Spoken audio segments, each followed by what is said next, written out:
Assalamualaikum warahmatullahi wabarakatuh. Halo teman-teman, perkenalkan saya Faris Jan Abar dengan NIM 24106050011. Saya adalah seorang mahasiswa informatika dari angkatan 24. Video ini saya buat sebagai bagian dari tugas akhir semester atau penilaian UAS pada mata kuliah Ulumul Hadis. Dalam video ini, saya akan membahas sebuah topik yang sangat menarik untuk kalian semua, yaitu tentang kesesuaian antara ilmu pengetahuan modern dan ajaran Islam dalam perspektif hadis Nabi, khususnya itu tentang reproduksi manusia. Manusia adalah makhluk ciptaan Allah Subhanahu wa Ta'ala yang sempurna, diciptakan melalui proses yang sangat-sangat luar biasa.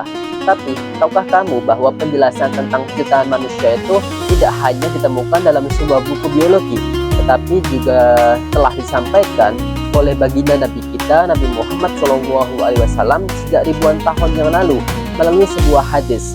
Penjelasan lebih lengkap mengenai topik ini kalian bisa temukan dalam sebuah buku yang berjudul Paradigma Integrasi Interkonektif dalam Memahami Hadis Nabi.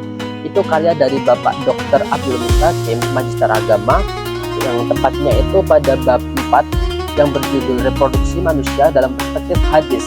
Di bab itu, penulis mengupas secara mendalam bagaimana hadis Nabi itu memberikan gambaran ilmiah yang menakjubkan tentang penciptaan manusia. So, mari kita simak videonya bersama.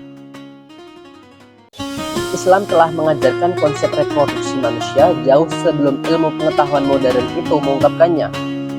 Banyak ulama fokus pada ayat Al-Quran seperti surat Al-Mu'minun ayat 12-14.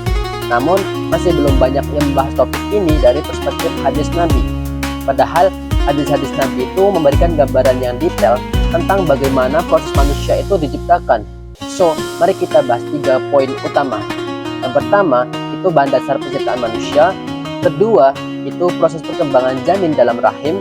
Dan yang ketiga atau terakhir, itu penentuan jenis kelamin bayi. Mari kita masuk pada pembahasan yang pertama, yaitu bahan dasar penciptaan manusia.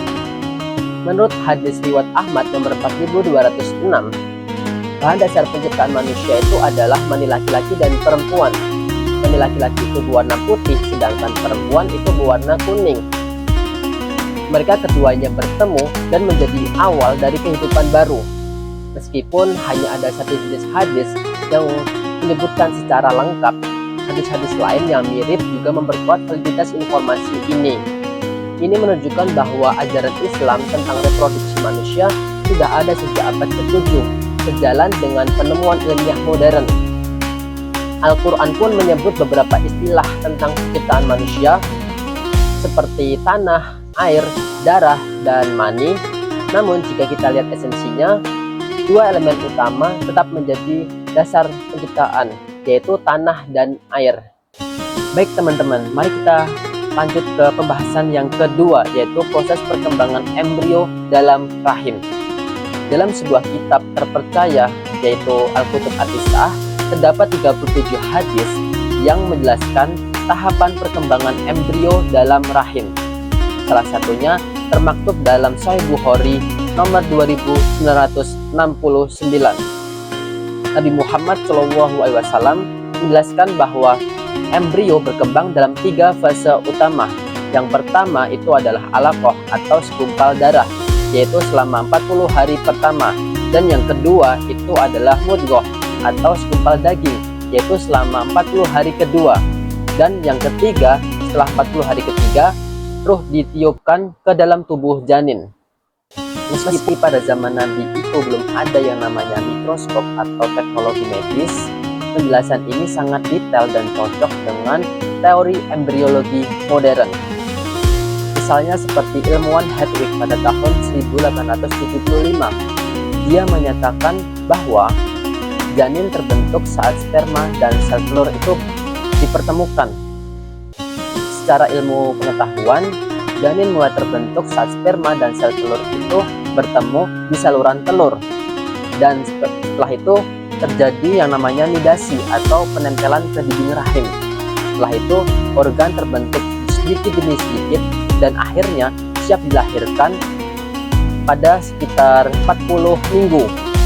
Inilah bukti bahwa wahyu yang turun kepada Nabi Muhammad SAW bukan hanya petunjuk spiritual, tetapi juga mengandung kebenaran ilmiah yang relevan di sepanjang masa.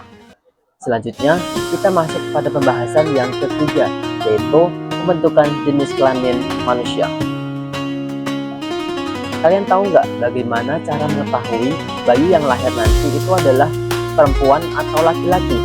Dalam riwayat Muslim nomor 473, Rasulullah Shallallahu Alaihi Wasallam menjelaskan bahwa jenis kelamin bayi itu ditentukan oleh dominasi antara sperma laki-laki dan sel telur perempuan serta kehendak Allah Subhanahu wa Ta'ala. Jika sperma laki-laki itu lebih kuat, maka bayinya akan laki-laki.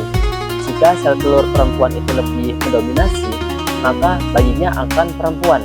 Tentu saja atas kehendak Allah Subhanahu wa Ta'ala. Penjelasan ini selaras dengan teori genetika modern. Kromosom X dan Y itu menentukan jenis kelamin bayi.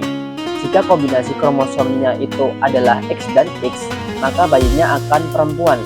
Jika kombinasi kromosomnya itu adalah X dan Y, maka akan bayinya laki-laki. Namun, dalam dunia medis ada kasus yang namanya hermafroditisme dan transseksualitas. Meski begitu, dalam kerangka syariat Islam, semua ini tetap dikembalikan kepada takdir dan kehendak Allah Subhanahu wa Ta'ala. Oke teman-teman, kita sudah sampai di bab yang terakhir, yaitu memahami hadis secara integratif dan interkonektif.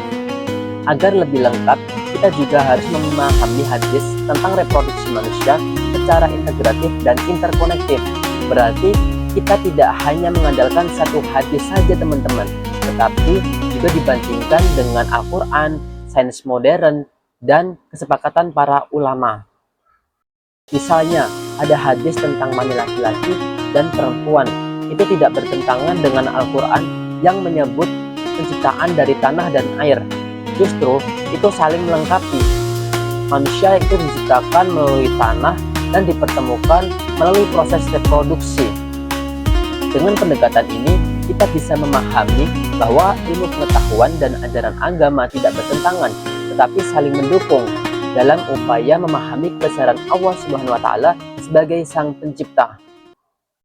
Demikianlah penjelasan tentang reproduksi manusia dalam perspektif hadis Nabi. Mohon maaf apabila ada salah kata ataupun perbuatan. Terima kasih telah menyaksikan video saya. Wassalamualaikum warahmatullahi wabarakatuh.